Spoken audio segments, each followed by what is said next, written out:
హరి ఓం. ఆరో సూర్య శ్రోతలందరికీ స్వాగతం అండి. ఈరోజు మనం ఈ భావాలు సూక్తులు అనేటువంటి శ్రీ అరవిందుల పుస్తకానికి అంటే మదర్ రాసినటువంటి వ్యాఖ్యానం తెలుసుకుంటూ వస్తున్నాం. అందులో మరొక భాగంలోకి మనం వెళ్తున్నాం.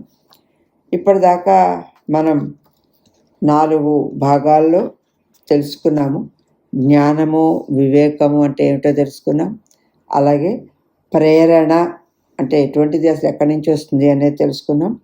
అలాగే ఉన్నతతర సత్యాల ముందు హేతుబుద్ధి వణికిపోతుంది, అదే అతి మానస విప్లవం అనేది ఒకటి తెలుసుకున్నాం. తర్వాత మళ్ళీ జ్ఞానము అంటే కర్మ అని, పరిపూర్ణ స్వీకరణ శక్తి, నిశ్చల నీరవత, అందులో కలిగేటువంటి జ్ఞానం అనేది మొన్న తెలుసుకున్నాం ఇంతకుముందు. దాని తర్వాత నిజానికి సాక్షాత్కారానికి అవరోధాలు భయము, సంశయము, సంశయవాదము అని ఉంది. అది మనం 5వ భాగం తర్వాత తెలుసుకుంటాం. ఎందుకంటే ఇంకొన్ని విషయాలు చదివిన తర్వాత అది తెలుసుకుంటే ఇంకా కొంచెం స్పష్టంగా అర్థమవడానికి అవకాశం ఉంది అనిపిస్తోంది. అందుకని అంటే ఇది ఎవరైనా ఈ థాట్స్ అండ్ ఎఫరిజమ్స్ అనే బుక్ కనుక ఫాలో అవుతుంటే అది తెలియడం కోసం చెప్తున్నాను. 6వ దాంట్లోకి మనం ఇవాళ వెళ్ళాం. మనకి 5వ భాగమే. ఎందుకంటే ఇందులో ఈ సూక్తులు మనసుకి చాలా ఒక అబ్సెషన్, అంటే చాలా ఒక వ్యాఘాతంలాగా ఉంటాయి.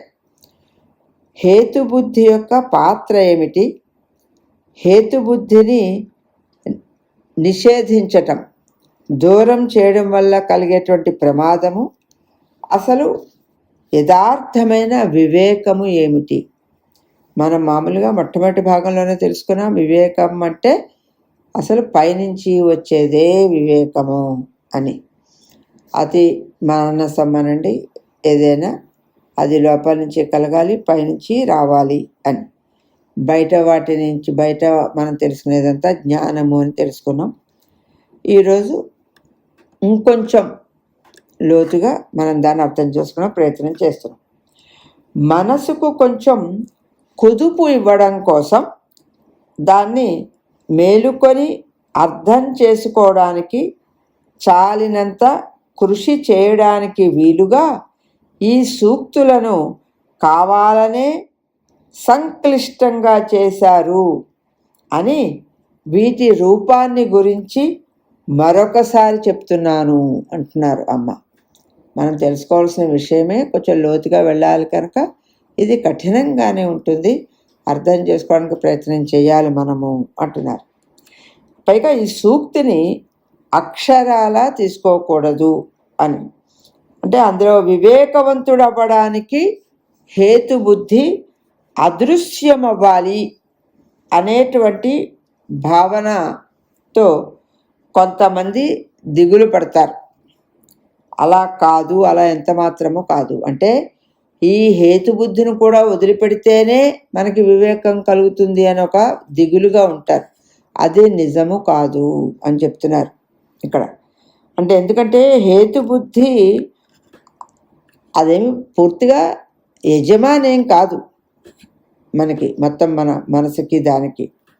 కాకపోతే జీవితంలో సుదీర్ఘకాలం పాటు జ్ఞానాన్ని పోలినటువంటిది ఏదైనా పొందాలి అంటే అంతవరకు హేతుబుద్ధి యాజమాన్యం అవసరం. అసలు మన జ్ఞానం కలగడానికి ఈ హేతుబుద్ధి ఒక మెట్టు. ఎందుకంటే అది లేకపోతే తన ప్రేరేపణలకి మానవుడు ఒక ఆట వస్తువుగా అయిపోతాడు అని చెప్తున్నారు. అందుకని అంటే కారణం, ప్రతిదానికి కూడా కారణం అనేది తెలుసుకోవడం, కారణ బుద్ధి కలిగి ఉండడం ముందు అవసరమే అని చెప్తున్నారు. ఎందుకంటే ఆ చాంచల్యం కనుక కలిగితే అది ఇంకా చాలా ప్రమాదము అన్నట్టుగా చెప్తున్నారు. సాధారణ మానవ బుద్ధికి శిఖరాయమానమైనటువంటి హేతుబుద్ధి, శిఖరాయమానం అంటే ఉన్నతమైనటువంటి హేతుబుద్ధి యొక్క సహాయంతో అస్తిత్వంలో ఉన్నటువంటి నిమ్న భాగాలన్నింటినీ కూడా నియంత్రించగలిగినప్పుడు, లోయర్ నేచర్ని కంట్రోల్ చేయగలిగినప్పుడు, ఈ చోటు నుండి ఆవలకి పోవాలి అనుకున్నప్పుడు, ఈ హేతుబుద్ధితో ఇక్కడ ఇలాగే ఉండిపోవడం కాదు, ఇంకా ముందుకు వెళ్ళాలి అనుకున్నప్పుడు, సాధారణ జీవితం నుంచి తనను తాను ముక్తం చేసుకోవాలి అంటే విడుదల అవ్వాలి అని అనుకున్నప్పుడు హేతుబుద్ధి శిరస్సుపై నిలిచి ఏవగించుకుంటూ తొక్కి వేయకుండా ఏదో ఉన్నతతరమైన దానికి, ఏదో దానికి అవతలగా ఉన్నదానికి హేతుబుద్ధి శాసనాలతో తాను చాలా అల్పమైన దానిని అనుకునే దేని దగ్గరకో చేర్చడానికి ఒక మధ్యంతర మెట్టుగా హేతుబుద్ధిని ఉపయోగించుకోవాలి. ఈ హేతుబుద్ధి ఏంటి, అన్నిటికీ ఇలా ఉంటుంది అని దాన్ని ఏవగించుకొని దాన్ని తొక్కేయడం లాంటిది చేయకూడదు అని చెప్తున్నారు. పైగా శ్రీ అరవిందులు మాట్లాడుతున్న జ్ఞాన విషయం అది తాదాత్మ్యతా జ్ఞానం కాదు, ఆలోచన ద్వారా సాధారణ ఉపాయాల ద్వారా బుద్ధితో సంపాదించుకోబడిన జ్ఞానం. అంటే సందర్భాన్ని బట్టి అది మనం తర్వాత మళ్ళీ ఇంకా వివరంగా చదువుదామని కూడా చెప్తున్నారు అమ్మ ఇక్కడ. మరొకసారి వివేకాన్ని వెంటనే పొందగలము అనే నమ్మకంతో హేతుబుద్ధిని నిషేధించడానికి తొందర పడకూడదు అని మాత్రం తెలుసుకోండి. నేను ఈ హేతుబుద్ధిని దాటితే కానీ వివేకాన్ని పొందలేను అని ఈ అసలు ప్రతిదానికి కూడా హేతుబుద్ధిని వాడటం మంచిది కాదు అని మాత్రం అనుకోవద్దు అని అలా అనుకుంటే ఒక్కోసారి అహేతుకమైనటువంటి బుద్ధిలో పడిపోతాము మనము. అది చాలా నేరోగా ఉంటుంది, రెండింటికి తేడా, అది మనం గమనించుకోవాలి అని చెప్తున్నారు.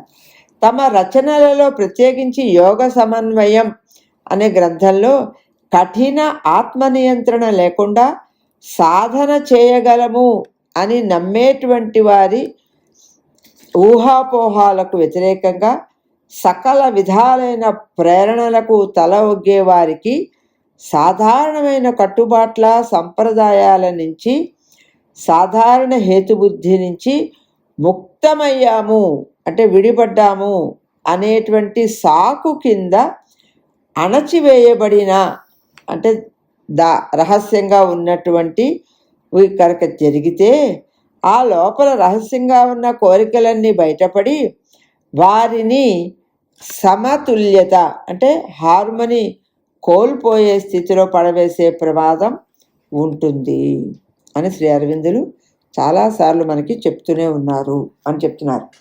అంటే మనం ఉన్నత శిఖరాలకి వెళ్ళేటప్పుడు మానవ ఆవేశాలకు చాలా ఊర్ధ్వానికి వెళ్ళేటప్పుడు మాత్రమే మానవుడు స్వేచ్ఛ గలవాడవుతాడు. ఒక ఉన్నత నిస్వార్థ స్వేచ్ఛను సాధించుకున్నప్పుడు సమస్త కోరికలను ప్రేరేపణలను వదిలించుకున్నప్పుడు మాత్రమే స్వేచ్ఛకు హక్కును పొందుతాడు. అది మన స్వేచ్ఛ కావాలి, ఆ వివేకం కావాలి అంటే కూడా మనం ముందు ఈ ప్రేరేపణను వదిలించుకోవాలి. అంటే వివేకాన్ని, యథార్థమైన వివేకాన్ని నిజంగా పొందినప్పుడు, ఇక్కడ శ్రీ అరవిందులు చెప్తున్నటువంటి వివేకాన్ని పొందినప్పుడు ఇక ఎంత మాత్రము ఉన్నతమైంది నీచమైంది అనే తేడా ఏమీ ఉండదు. ప్రతి దానికి దాని స్పేస్ దానికి ఉంటుంది అని చెప్తున్నారు. ఎందుకంటే వాటికి ఉన్న శక్తులు ఒక క్రీడ మాత్రమే ఉంటుంది వాడి యొక్క ప్రాముఖ్యత. అంటే ఒక పరంపర కనుక ఉన్నట్లయితే పురుషోత్తమునికి సమర్పణ కావడంలో పారంపర్యత అది.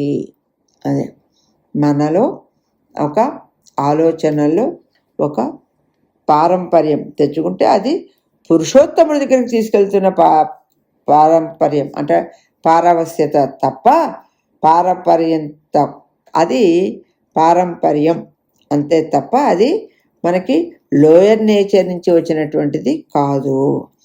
మానవ అవగాహనతో, మానవ హేతుబుద్ధితో, మానవ జ్ఞానంతో ఈ పారంపర్యతను వివేచించలేడు మానవుడు. జాగృతమైన ఒక అంతరాత్మ మాత్రమే మరొక జాగృతమైన అంతరాత్మను గుర్తించగలదు. అవేకెన్ అయినటువంటి సోల్, అంతరాత్మ. అప్పుడు నేను గొప్ప అనే స్పృహ సంపూర్ణంగా అదృశ్యమైపోతుంది. అహం అదృశ్యమైనప్పుడు యథార్థమైన వివేకం ప్రాప్తిస్తుంది.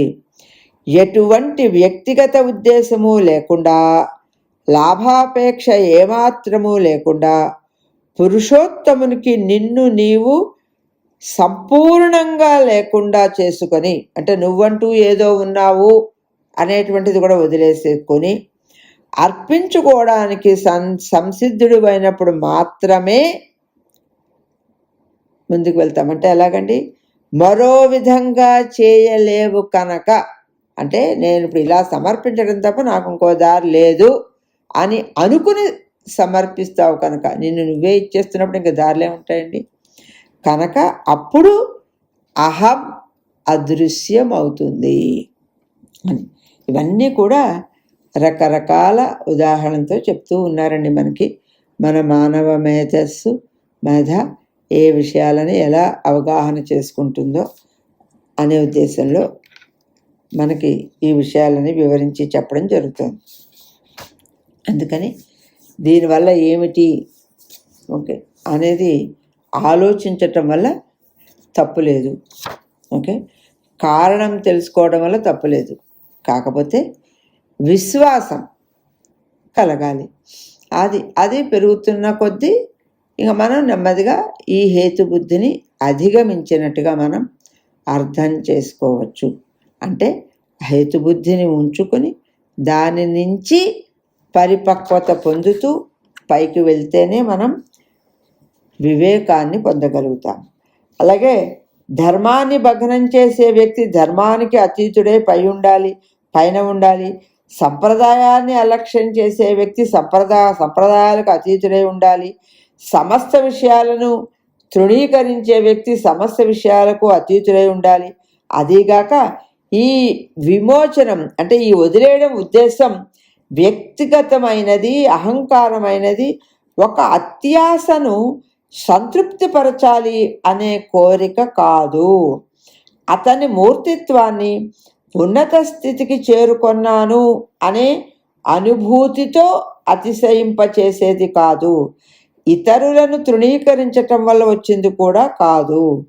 అంటే తన జాతి ఉన్నత స్థానంలో తనను తాను నిలుపుకొని దానిని ఒక అనుగ్రహంగా పరిగణించడం కూడా కాదంటున్నారు. ఎందుకంటే నేను ఎంత మాత్రం అటువంటి చెత్తతో తయారైన వాడిని కాదు అని ఇతరులను తక్కువ చేసి పరిహాస ధోరణితో చూస్తూ నీకు నువ్వు గొప్పవాడిని అనుకోకుండా జాగ్రత్త పడు. అది నువ్వు దారి తప్పి ఒక అగాధంలో పడిపోకుండా, ఆ ప్రమాదంలో పడినప్పుడే ఇలాంటివి ఆలోచనలు వస్తాయి, ఇలాంటివి జరుగుతూ ఉంటాయి. నేను వీటన్నిటికీ అతీతుణ్ణి అనే ఆలోచనలు కానీ, ఇవన్నీ నేను వదిలేయాలి అన్న ఆలోచనలు కానీ. అది ఇక్కడ చిన్న అనుభవం ఏంటంటేనండి, అది లోపల నుంచి రావాలి. మనకు చివరికి అర్థమవ్వాల్సింది ఏంటండి అంటే, దాన్ని మించి వెళ్తున్నామంటే లోపల నుంచి వాటి మీద కూడా ఆ సంప్రదాయాలు ధర్మాల మీద గౌరవం పెరుగుతూ, ప్రీతి పెరుగుతూ దానిని న్యాచురల్గా దాటుతాం పైకి. ఓకే, ఆ స్థితి రావాలి. అప్పుడు వివేకం కలగాలి. అది దైవికంగా పైనుంచి వచ్చేటువంటి వివేకంగా మనకి అర్థమవుతుంది. అందుకని యథాశక్తి ఇది క్లిష్టంగా ఉంటుందని మదర్ ముందే చెప్పారు కనుక మళ్ళీ వినడం, చదవడం చేసుకుంటూ అర్థం చేసుకుందాం, ఆచరిద్దాం. స్వస్తి.